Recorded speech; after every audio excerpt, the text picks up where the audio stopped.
what's happening January 15th through 20th? We're concerned now at this particular time that Obama is showing, he's revealing underneath the disguise. Yeah. I think that for the last 8 years, Obama has been very bad for Israel. And you could see it from the beginning. The first phone call he gave was given to Mahmoud Abbas. If you watch what he said in Cairo a few months later, you could see that it was the same way of speaking than the way of speaking used by the Muslim Brotherhood. And you could see that he did address to the Ummah, not to Egyptians. And Mubarak could see it. He said it. He said that he was very anxious.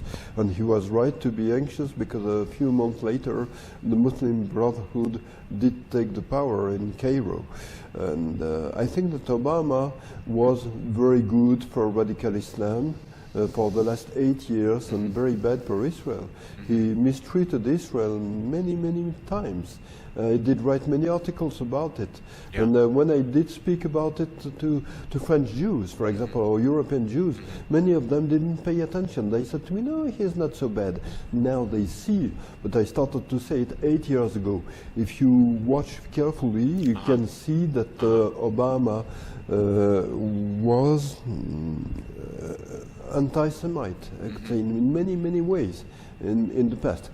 As many anti-Semites, he relied on some good Jews, leftist Jews that are anti-Semite themselves. Or anti-Zionist. Like J Street? Yes, but I could say that if you look carefully, these people are anti-Semite. And anyway, in order to vote what was voted at the United Nations, and to accept that, because when you abstain, you accept. And it's a text that says that East Jerusalem, including the old city of Jerusalem, is Palestinian territory. So it's a negation of the presence But is of it accurate? Jews. Is it accurate? Yes. No, I'm saying is the allegation that the UN passed, the resolution, yes. Is it true that these territories now suddenly none of the history of Balfour, San Remo, all the legitimate, yes. And of course we're talking about 67, post-67, the international law establishing these territories as disputed and up for Oslo negotiations, all this is just invalid? Yes, that's what was said. And according to me, it's even worse than that, because if you look at what the so-called Palestinian Authority, in fact the PLO under a new name, says about these areas, is that you never had a Jewish presence there. So the Kotel, the Western Wall, for them is not Jew. You have never had a Jewish temple there. For them, the Western Wall is the wall where Muhammad did attach Burak, the horse with which he rose to the sky. Yeah, yes. And so it has never been Jewish. You had never a Jewish presence there. And if you read what is written in the resolution of December 23rd, it's what it said.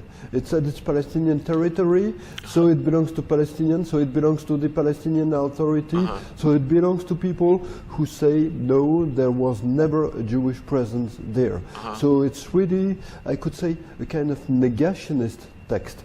Because it supports terrorists, it supports people who falsify history, and it's really a shame. And it's a shame to see that Obama accepted this text. It's a shame to see that Samantha Power, the ambassador of Obama at the United Nations, accepted the text. It's a shame to see that John Kerry accepted the text. And it's a shame to see that on January 15th, you would have... Is January 15th coming up next Monday? Yeah, yes. you will have a meeting in Paris with 70 states, mostly Muslim states and dhimmi states, that will be there, and they will say bad things about Israel, and I'm afraid they will say we ask for the creation of a Palestinian state in these so-called borders of 1967. A UN resolution? Yes. And from the Paris conference? Yes. I'm sorry, I said the 15th is Monday. It's actually Sunday. Yes, They're yes. meeting on Sunday, but then Obama only has 5 days left in Yes, office. yes. And you could have a new resolution at the United Nations saying we recognize the Palestinian state in the borders of 1967. And in such a case, this state would be created, would be a member of the United Nations, and Israel would be considered as a In state, violation? Yes, as a state who occupy another state, and would be, as a lawless state. And deserving of sanctions from Yeah. the global community? Exactly, exactly. But for someone who isn't Jewish like yourself, Yes. or like the viewers who may be watching now, why should that matter what happens to Israel, that a Palestinian state? Why should that matter to someone who isn't Jewish? Because I think that if you look at the history, in the 19th century you had a strong movement saying people have to have their own state and to liberate themselves. And it was accepted for every people on earth except for Jews. So I don't like when you see that it's accepted for everyone on earth except for Jews. Because you see it as an injustice. Yes, exactly, exactly. And beside that, I could say that Israel is a free country. In Israel, you have 20% of the population who is made of Muslims.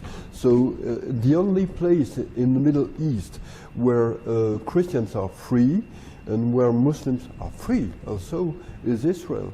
And to see that the rest of the world is ready to do its best to destroy Israel is a shame. Because if you look at what the Palestinian Authority is, you see that it's a totalitarian organization, you see that it's a terrorist organization, and seeing that the world is ready to push for the destruction of a democracy in order to give power to totalitarian and terrorists is really a shame, and it would be a precedent. It would push many terrorists and radical Muslims to say, if we can destroy Israel, we can go further, and we can destroy Europe, and we shall conquer Europe. And very often when I was in Israel giving lectures, many people said to me, after the Saturday people will come the day of the Sunday Muslims, people. the Arabs say? Yes, it was an Arab saying. And I think that After the Saturday people meaning? Jews. On the people who keep Sabbath on Saturday. Yes, exactly. Then we go after the people who keep Sunday. Who's that? Christians. That this is their intention. Yes, exactly. To conquer both places. Exactly. Islam is like that. And you would have to pay attention. Many people in Europe say, if we abandon Israel, Muslims and the radical Muslims will be satisfied and they will leave us alone. That's not true. And you were speaking about the truck that hit, that was used by terrorists to kill people in Jerusalem a few days ago, but you could see that the people used cars to do it many times in Israel in the past. And when it did happen, I said to people in Europe, it will happen in Europe too, you will see. And they said, no, it will not happen.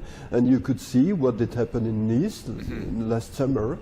A big truck hit many people, and you could see what did happen in Berlin. It was the same. And what did happen in Jerusalem a few days ago looked like what did happen in Berlin and what did happen in Nice. So we are all together in the same fight. On one side, you have the West, you have civilization, you have open societies, you have freedom, you have liberty, you have democracy. On the other side, you have totalitarians and terrorists. And if you don't understand that, you will be defeated by totalitarians and terrorists.